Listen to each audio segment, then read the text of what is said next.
Olá pessoal, aqui é o professor Josemir. Irei gravar essa aula para a turma de segundo ano, o ciclo do ouro, ou também chamado de economia açucareira. Então vamos lá. Então, passando aqui para vocês. Pessoal, aqui é aquela linha do tempo que eu falei para vocês, que tradicionalmente dividida assim, pré-história. Pegando o período do Brasil, pré-colonial, vai de 1500 a 1530, é 30 anos, sem os portugueses têm interesse pela terra apenas na exploração do pau-brasil, que a gente já viu em outra aula. O período colonial vai de 1530, o período que os portugueses vão dar por efetivo à terra na aula anterior sobre os governos gerais. E o Império, que vai de 1822 até 1889, com a proclamação da República. E com a proclamação da República, a gente começa o que chamamos de República Velha, certo? Então, pessoal, aqui está uma linha do tempo para vocês bem legal. Período pré-colonial de 1500 ali, 1530, 32. É o período em que o Brasil ele tem uma economia baseada na exploração do pau-brasil, o estabelecimento de feitorias. Aí, quando o período colonial que nós vamos estudar é o período do açúcar, no qual os holandeses eram responsáveis pelo refinamento do açúcar. A colônia já tem uma capital, que era Salvador, criada por Duarte da Costa, certo? E nós temos uma economia baseada no planteio, ou seja, na grande propriedade. E posteriormente vamos ter o processo da mineração ali, descoberta de ouro em Minas Gerais. Vamos ter presença de ingleses, de franceses que vão tentar tomar o território, mas os portugueses irão defender a questão do território. Depois aí vai ser formada a partir de 1822, 1700, uma classe urbana média. A sociedade do ouro vai ser uma sociedade diversificada, diferente de uma sociedade do açúcar, que é uma sociedade fechada, sem mobilidade, certo? Então, partindo, na aula que a gente teve, eu mostrei para vocês isso aqui, a questão da formação social do Brasil, né? Nós temos a configuração de um branco com a indígena, na primeira imagem aqui, certo? Na primeira imagem tem uma configuração de um indígena com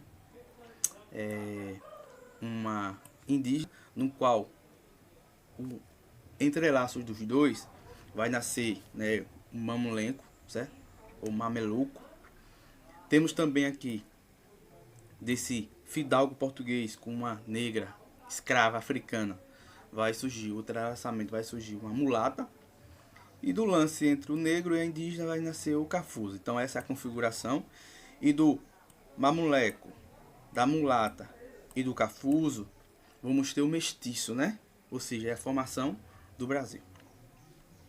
Voltando aqui. Então, pessoal, coisa muito importante que nós vamos ver agora é a questão como se chama esse sistema colonial. Então veja, eu estou dando essa prévia para vocês, mas sexta-feira a gente vai ver o Brasil. Ele era uma colônia onde os portugueses vieram aqui para buscar riqueza. E dá o nome de Pacto Colonial. Vamos ver aqui. Como é esse pacto colonial, professor? Então veja, ele tem uma matéria-prima, certo? Essa matéria-prima aqui, o Brasil, ele está na condição de uma colônia, nunca esqueça disso, colônia, certo? O Brasil envia matérias-primas. Que matérias-primas são essas? São gêneros tropicais que tem aqui na Terra. Isso vai para a metrópole. E a metrópole, que é Portugal, vai enviar produtos manufaturados para o Brasil, certo? Seria uma troca, é uma roda, né? E vai girar. Perfeito? Partindo aqui, ainda adiante, vamos para a economia colonial e o tráfico negreiro. Então veja, o tráfico negreiro, ou tráfico de escravo, ele foi muito lucrativo para a colônia, para a metrópole, né? Ter escravo era ter dinheiro, ter gasto. E a gente viu nas aulas presenciais que esse escravo que vai vir da África, escravizado, vai vir por uma substituição de obra ao indígena, por conta dos conflitos os padres jesuítas e entre outras coisas. Vamos ter um engenho, que a gente viu na aula, a questão do engenho, do açúcar, né? Onde eram realizadas todas as etapas da produção do açúcar, desde o plantio até a embalagem do produto. Nós vamos ter dois tipos de engenho. Primeiro, o engenho chamado de trapiche, que vocês estão vendo aqui, certo? Esse engenho chamado de trapiche, é esse engenho aqui, ó, trapiche, movido por força animal, ou bois ou cavalos. Também vamos ter o engenho real. O engenho real, ele vai ser esse engenho aqui, certo? Onde é movido por força hidráulica, não é mais utilizando animais. O trapiche é animais, hidráulica, e movido por uma roda de água. Então veja a questão da uma coisa mais, vamos dizer assim, mais tecnológica para a época. Então, Bahia e Pernambuco eram os maiores produtores de açúcar, pois tinham o solo propício, úmido, barrento e massapê. Então, não se esqueça que Bahia e Pernambuco já tem um solo propício para a produção da cana-de-açúcar. Então, eu tenho aqui um engenho, onde a gente viu na aula passada, eu estou só revisando para vocês. O engenho de açúcar era mais do que o local onde se produzia o açúcar. Ele abarcava diversas construções, são elas: a Casa Grande. A Casa Grande era a residência da família do proprietário do engenho, a senzala, onde viviam os cativos, todos juntos, a capela, que era o lugar onde realizava as missas, certo? Casa da Moenda, onde a cana era preparada, certo? A cana era preparada, certo? Capela, senzala, capela. Casa da Moenda, Casa da Fornalha, nela o caldo era cozido e formava o melaço. E por fim temos a Casa de Pulgar, onde o açúcar era produzido. Então, e tudo isso era no engenho.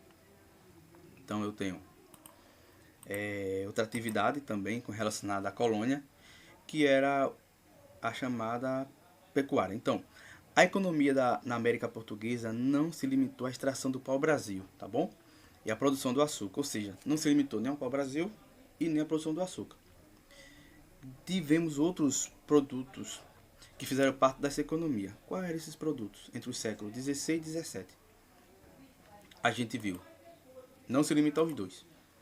A gente viu aqui pau-brasil, cana-de-açúcar, pecuária, tabaco, algodão, mineração. E agora nós vamos ter, né, além do pau-brasil, da cana-de-açúcar, iremos ter a pecuária, o tabaco, o algodão, a mineração e as drogas do sertão. Então veja que toda a sociedade brasileira irá se configurar nesses produtos. Continuando com vocês, o vídeo é bem rápido. Então, aqui está, gente, economia colonial, tráfico de escravo. Então, como eu disse anteriormente para vocês, para realizar esse trabalho nos engenhos, na mineração, na pecuária, na agricultura, os portugueses trouxeram milhares de africanos que trabalharam em regime de escravidão, o regime escravista. Os traficantes de escravos estimulavam guerras entre as etnias africanas com o intuito de conseguir mais e mais escravos. Então, eles são vendidos nos portos entrepostos de Luanda, de Benguela. E esses escravos não era chamado pelo nome, era chamado pelo lugar que vinha da África, Benguela, Luanda, certo? Então, os tráficos de escravos eram um negócio altamente lucrativo, como eu falei. Muito lucro para a coroa portuguesa. Então, na África, eles eram trocados por arma de fogo, tecidos, aguardentes e tabaco. Então, veja, o que produzia aqui na colônia era trocado por escravos, pessoas escravizadas que eram vindas para a colônia, certo? E no Brasil se formou um sistema de escravidão, certo? Mas você tem que entender que vai existir duas formas diferentes: escravidão e escravismo. Escravidão sempre existiu. Grécia, Roma, Mesopotâmia, isso tem que ficar bem claro para você.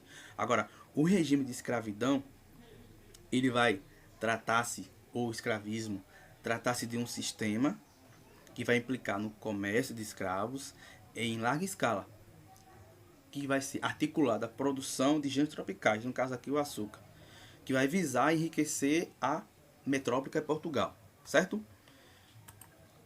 Agora, tudo isso se resume a uma coisa que vocês têm que saber, para quando a gente estiver na aula, vocês podem me perguntar ou você pode fazer a anotação de vocês.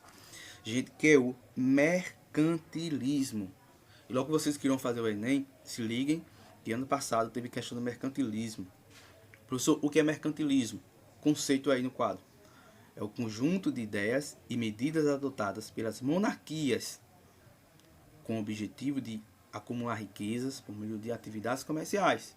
Então você dizia, um país rico europeu era aquele país que tivesse a maior quantidade de metais preciosos. Então, o colonialismo, a expansão marítima europeia, ela foi baseada nesse mercantilismo.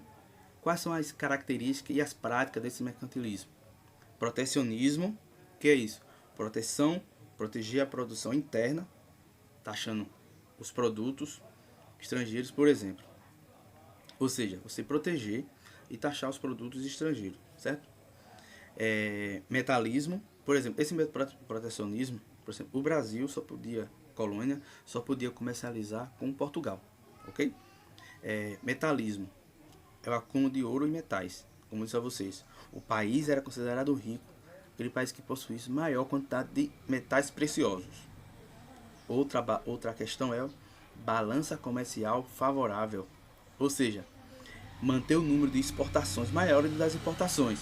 Ou seja, o país, a nação europeia, ela precisava exportar mais do que importar.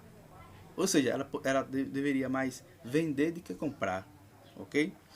E o último é o colonialismo, que eu falei anteriormente para vocês, que era conquistar colônias, ampliar o mercado consumidor e ter acesso prático aos metais, às matérias-primas de custo baixo, certo? Com custo bem baixo para isso não prejudicar a economia europeia. Então, pessoal, a gente viu aqui um resumão, bem em 2 minutos, 13, sobre uma prévia da nossa aula. Espero que vocês revejam aqui. Qualquer coisa, vou antecipar aqui, qualquer coisa a gente discute mais na aula, tá certo, pessoal? Mas entenda esses conceitos, o trabalho escravo, os produtos que os portugueses viabilizaram para o Brasil, cana-de-açúcar, pecuária, algodão, tabaco, que vai progressivamente servir de economia durante o período colonial e até se arrastar até o século ali, final do século XIX para o século XX, quando a gente vai ter o produto que vai ser o café. Temos a borracha, o café, o ouro e assim sucessivamente. Tá certo, pessoal? Valeu, professor Josemir. Assista essa aula para você dar uma revisada e para a gente discutir na sexta-feira, tá bom? Valeu, abraço.